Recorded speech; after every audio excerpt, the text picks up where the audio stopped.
Bonsoir à tous et bienvenue à cette nouvelle édition de votre journal sur la RTVC. À la une de l'actualité, Koumé quartier général, suite de la croisade de prière et de jeûne de 120 jours qui a pris effet le 2 janvier 2020 en vue du lancement de la phase 3. Ensuite, lancement le 12 février dernier de la 7e session de 42 jours de l'ECSD Andoumbi, Est Cameroun. Enfin, rapport des 6 premiers jours de croisade de 40 jours d'évangélisation organisés par les jeunes de la ville de Douala depuis le 19 février 2020. Voilà pour les titres, tout de suite le développement.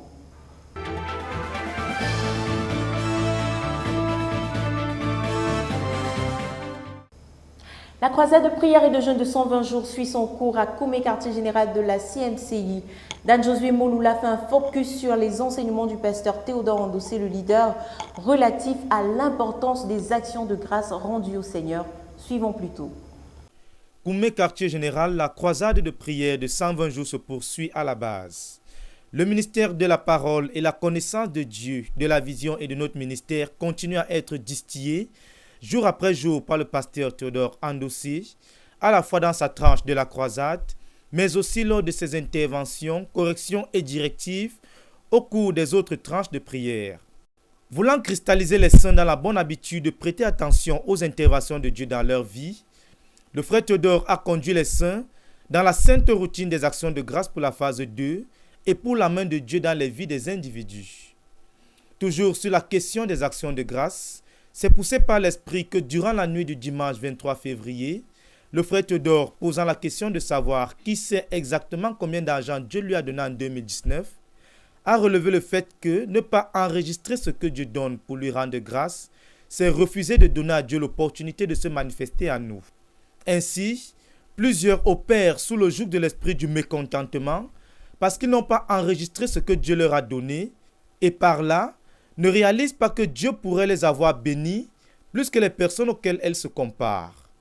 Pour corriger les cœurs, le frère Théodore a donc conduit les saints à prier pour que les frères commencent à enregistrer ce que Dieu leur a donné pour avoir une vie de contentement, pour voir ce que Dieu les a donné par rapport aux autres au lieu de passer le temps à voir ce que les autres ont et qu'ils n'ont pas.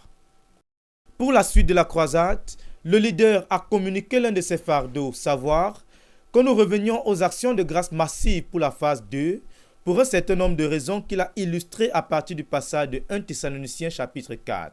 I want us to pray that we come back to massive thanksgiving to the Lord for phase 2. Je voudrais que nous prions pour que nous revenions à des actions de grâce massives au Seigneur pour la phase 2. Il a exhorté les frères sur le fait que lorsqu'on remercie le Seigneur au sujet de ce qu'il a fait au travers de nous, alors on a quelque chose qu'on peut exagérer. Ainsi, les actions de grâce ouvrent nos yeux pour que nous sachions quoi développer et nous aident à ressortir nos points forts afin que nous puissions grandir dans la connaissance de soi. When you thank God about what He has taught you, Quand tu remercies le Seigneur au sujet de ce qu'il t'a enseigné, when you thank God about what He has enabled you to do, quand tu remercies le Seigneur au sujet de ce qu'il t'a rendu capable de faire, you have something that you can exaggerate. tu as là quelque chose que tu peux exagérer. If you don't take time to look at how God has used you, Si tu ne prends pas du temps pour voir comment Dieu s'est servi de toi, what are you going to develop? qu'est-ce que tu vas alors développer? Ainsi, ne pas rendre grâce à Dieu pour ce qu'il a fait au travers de nous, avec nous et pour nous, c'est nous faire du mal à nous-mêmes car nous ne saurons pas quoi exagérer dans notre relation avec Dieu et dans notre service à Dieu. C'est donc un appel pour chaque saint en cette phase 3 d'exagérer tout ce que le Seigneur l'a rendu capable de faire dans les domaines de la prière, du jeûne, du gagnement des âmes, de l'implantation des églises et autres actes de vaillance afin d'assurer l'accomplissement rapide du but de la phase 3. De Koumé pour la RTVC, Dan Josué Mouloula Bekoum. Ils ont été environ 80 à avoir pris part à l'ouverture de la 7e session de 42 jours de l'ECSD au nouveau site de l'institution situé à 6 km de route du quartier général. L'orateur principal de la session a établi, entre autres, les principes qui guident la session de formation Hyacinthe Bekolo. L'école de la connaissance et du service de Dieu a organisé sa traditionnelle session de 42 jours depuis le 12 février 2020. Dans son nouveau site en Doumbi, au quartier général de la communauté missionnaire chrétienne internationale au Cameroun. En effet, une 80aine d'étudiants de plusieurs villes du Cameroun et de 4 nations se sont inscrits à ce programme de formation des missionnaires qui est la 7e du genre. C'est au lendemain de l'inauguration que le leader de la communauté missionnaire chrétienne internationale a rendu ministère aux étudiants. Il a d'abord partagé sur les principes qui guident la session de formation, à savoir le choix des différents thèmes pendant les sessions de 42 jours, qui sont d'ailleurs des éléments actifs qui rendent le ministère effectif, tels que la parole de Dieu et l'œuvre de Dieu pour la dernière session, la communion et l'union, pour ne citer que ces 2 thèmes-là. Le frère Zach avait enseigné 40 principes actifs qu'il avait développés dans sa vie et il en avait établi certains comme points forts, sans tenir compte des aspects divins comme l'appel de Dieu ou les dons spirituels. De même, Paul demande à Timothée d'observer certains principes actifs pour sauver le peuple de Dieu et se sauver lui-même de la ruine. C'est la raison qui justifie beaucoup d'intensité, beaucoup de travail intérieur et de repentance, notamment à travers les périodes de retraite quotidienne, les nuits de prière et le jeûne partiel qui caractérisent cette session. C'est à juste titre que le pasteur Thilo Ndossé a précisé le cadre de cette session, la philosophie qui sous-tend le contenu des activités pendant la session de 42 jours, pour aider les futurs missionnaires à se sauver de la ruine. Ok, c'est bon. Oui, je suis Silas Chomchua, l'un des étudiants de l'école de la connaissance et du service de Dieu. Et aujourd'hui, le frère Théodore nous a rendu un ministère très profond. Il est allé d'abord par définir ce que c'est que les sessions de 42 jours et ce qu'on attend. L'une des choses qui m'a touché, c'est le fait que dans la session de 42 jours, c'est une opportunité pour chacun de nous, avec un cœur sincère, d'absorber Dieu au maximum, de se charger de Dieu. Il faut qu'il y ait cette rencontre-là qui va donc déborder pour pouvoir être orienté facilement. C'est un lieu où on ne peut pas tricher. Ce que j'apprends, c'est que c'est un lieu où on ne peut pas tricher. On doit être suffisamment vrai avec Dieu, pour travailler à avoir ces rencontres, cette crise-là avec Dieu pour pouvoir être orienté par la suite. Je vais parler particulièrement de 2 points. Ce que le frère Théodore a appelé les éléments actifs. C'est-à-dire que ce que nous mettons dans notre service à Dieu pour qu'il puisse être efficace, c'est ça qui constitue les thèmes d'enseignement des sessions de 42 jours depuis que nous avons commencé et quand nous allons continuer. Par exemple, il y a 2 ans, c'était l'union et la communion avec Dieu pour porter de fruits. L'année passée, c'était la parole de Dieu dans l'œuvre de Dieu. Là, c'est ce que l'être humain peut développer indépendamment des dons reçus de Dieu, ainsi de suite. Il y a d'autres éléments. Il a parlé qu'il doit y avoir une 40aine de leçons comme ça que le frère Zach a donné, que nous allons continuer à développer. Par exemple, le travail dur, le jeûne, la prière, ainsi de suite.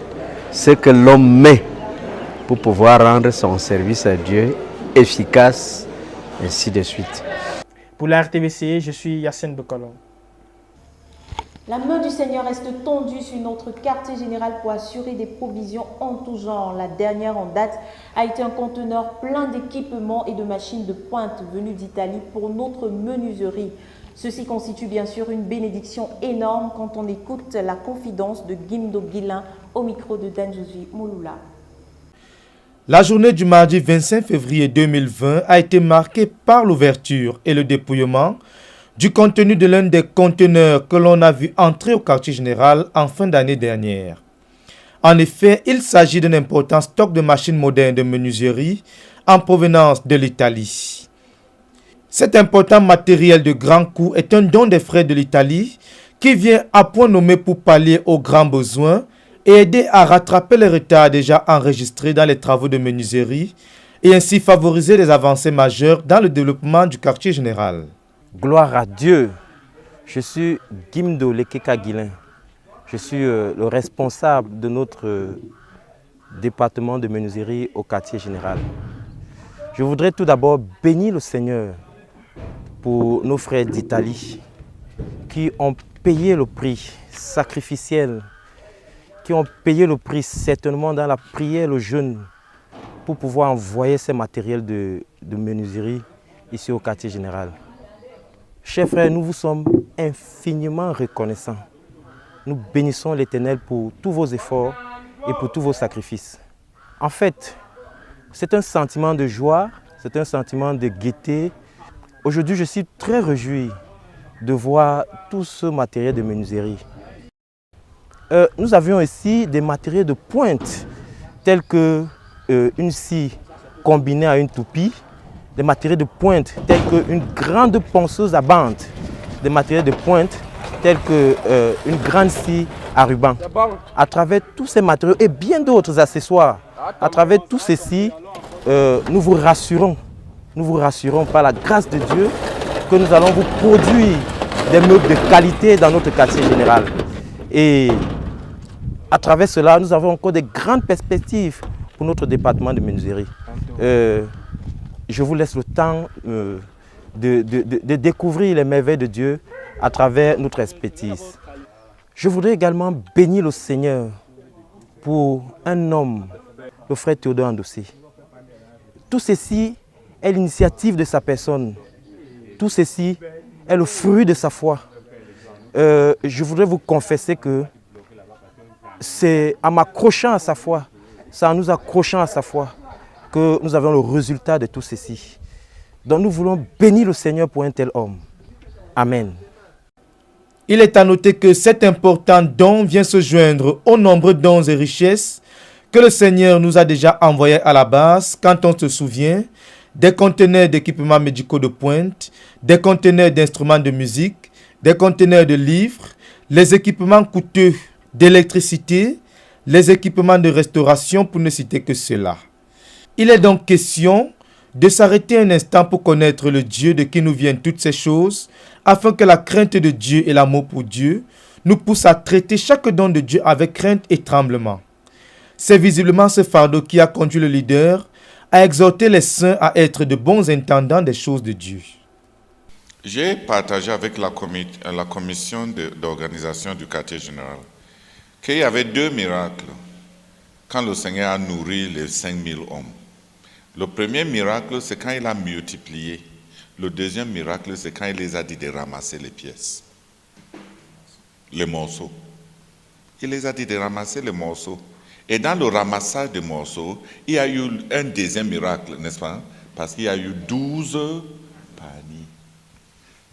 Ça veut dire que le pain qui avait été béni, même en morceaux, continue à être multiplié. Dieu fait la provision quand on prie, mais Dieu fait une deuxième provision quand on ramasse sans gâter ce que Dieu a pourvu. Donc les gens qui traitent les bénédictions de Dieu avec négligence ont fermé la porte au deuxième miracle. Et la personne qui a exigé le ramassage, c'était qui? C'était le Seigneur Jésus. Lui qui gouverne tous les astres, cherchait les morceaux. Parce que ça venait de Dieu. Parce que c'était la chose de Dieu. Quand on traite les choses à la légère, c'est parce que on n'est pas comme le Seigneur Jésus. C'est parce que les choses de Dieu, nous n'avons pas la jalousie pour ça. Un service plein de santé, un service plein d'électricité, un service plein de l'eau, un service plein de musique, un service plein de maçonnerie, un service plein de menuiserie. Dieu a juste été donné une de ces services entre les mains d'un non-croyant. Il a laissé dire, ils sauront qu'ils sont riches. Maintenant, on prend les petits garçons au quartier qui n'avaient pas d'avenir et on les exalte. Dieu les donne un nom pour qu'ils touchent à des choses auxquelles ils n'avaient pas accès et ils gâtent les choses de Dieu. Et il veut avoir un avenir. Qui va les donner un avenir? Tu n'avais pas d'avenir dans le monde. personne ne t'a donné un avenir. Dieu t'a pris et il t'a donné un avenir. Et tu gâtes l'avenir que Dieu t'a donné. Qui va te donner un autre avenir? Nous bénissons dans le Seigneur qui nous a tendu son sceptre de miséricorde et de compassion en nous offrant ces équipements modernes de menuiserie et qui par là nous fait don d'une industrie de transformation et de traitement du bois à Koumé, quartier général. De Koumé pour la RTVC, Dan Josué Molola Bekoum. Ce sont des jeunes enflammés après la récente retraite des dirigeants de jeunes et étudiants qui ont lancé une croisade de 40 jours d'évangélisation dans la ville de Douala qui porte déjà des fruits époustouflants. Le reportage. Ils sont partis de Koumé enflammés après la dernière retraite des dirigeants des jeunes et étudiants qui s'est tenue du 7 au 11 février dernier. Les jeunes de la localité de Douala, capitale économique du Cameroun, se sont tout de suite mis au travail pour accomplir leur but de la phase 3, à savoir implanter 100 000 églises de maisons. Répartis en plusieurs équipes sous la direction générale du frère Antoine Kala, responsable de la zone 1, ils ont planifié rendre ministère dans les localités telles que PK30 et autour de Yabassi, Abomono, Dibombari, Kribi, Edea, Konsamba, Koumé-Sichi, Bomaka et Banga Pongo. Engagés dans une croisade d'évangélisation de 40 jours dans la ville de Douala, le rapport des jeunes pour les 6 premiers jours du 19 au 24 février est des plus encourageants. Ils ont enregistré 969 personnes évangélisées, 529 personnes converties, 63 maisons ouvertes, 702 traités distribués, 230 suivis de convertis, 5 baptêmes, 5 personnes restaurées, 3 livres et 8 Nouveaux Testaments offerts. À cette croisade se sont également joints les jeunes du Mungo, de la Sanaga maritime, de l'océan et du sud-ouest. Avec une telle jeunesse en feu, certainement le but de la phase 3 est accompli. De Koumé pour la RTVC, je suis Cynthia Siaka.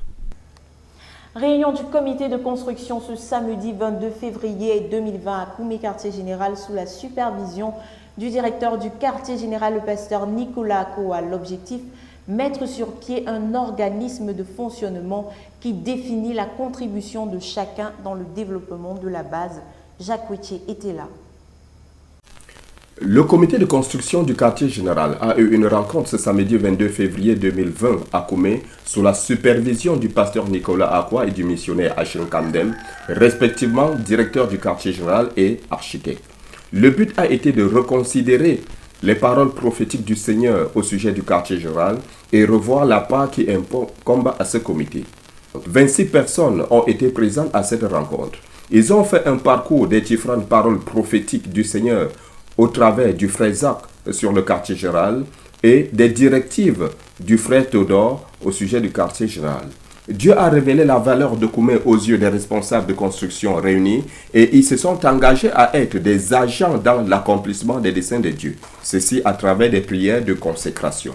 Pendant cette rencontre également, il y a eu l'établissement d'un organigramme de fonctionnement avec les différents groupes d'intervenants, à savoir le bureau d'études, le bureau de suivi des travaux, les fournisseurs et les exécutants. Les missions ont été définies pour chaque groupe et les exécutants nommés. Une procédure d'élaboration d'un projet de l'étude à la réalisation a été établie. Les profils académiques et l'expérience professionnelle ont servi de base dans la nomination du bureau d'études et de suivi des travaux. Et chaque groupe devra fournir son organigramme intérieur de fonctionnement pour la prochaine rencontre qui se tiendra dans 2 mois. Pendant ces 12 heures de temps, les participants ont eu une pause café et un petit déjeuner. L'architecte s'est dit satisfait parce que, au moins, chacun pourra se concentrer sur son corps de métier pour un meilleur résultat. De Koumé pour la RTVC, Jacques Kouichi. Joël et Larissa du centre de Tindamba se sont dit oui samedi le 22 sous le regard ému des frères et de leurs familles réunies à cette célébration pleine de gaieté. Monza et Gabriel. Ce samedi 22 février 2020 a eu lieu la célébration du mariage du frère Joël Taka et de la sœur Voué Larissa au centre de Tindamba dans l'enceinte du lycée technique de Kano. Aux environs de 10 heures, à la mairie de Berthois Ier, le frère Joël et la sœur Larissa se sont dit oui pour la vie devant madame le maire de la commune. Ainsi, ils ont signé leur acte de mariage. Suite, place à la bénédiction. L'orateur du jour, le pasteur Alphonse Tawet, a proclamé l'évangile sous le thème « Jésus la lumière du monde », amenant tous ceux présents à se réconcilier avec Dieu pour sortir des ténèbres. And what does he say? Je suis la lumière du monde. He says, I'm the light of the world. Je suis la lumière du monde. Jesus is the light of the world. Jésus est venu. Jesus came pour éclairer ce monde. To enlighten this world. La lumière brille dans les ténèbres. The light shines in the dark. Cette lumière éclaire tout homme venant dans le monde. This light enlightens every man coming to the world. Jésus est la lumière. Jesus is the light. Quand il éclaire ta vie, when he enlightens your life, everything changes. Des traités évangéliques ont été distribués à toute personne présente. Puis, place à la bénédiction nuptiale sous la direction du pasteur Eli Aretouya qui invite tous les pasteurs à bénir les mariés. La célébration s'achève par un buffet bien garni qui régale les papilles des convives. De Koumé pour la RTVC, je suis Mamtaï Gabriel.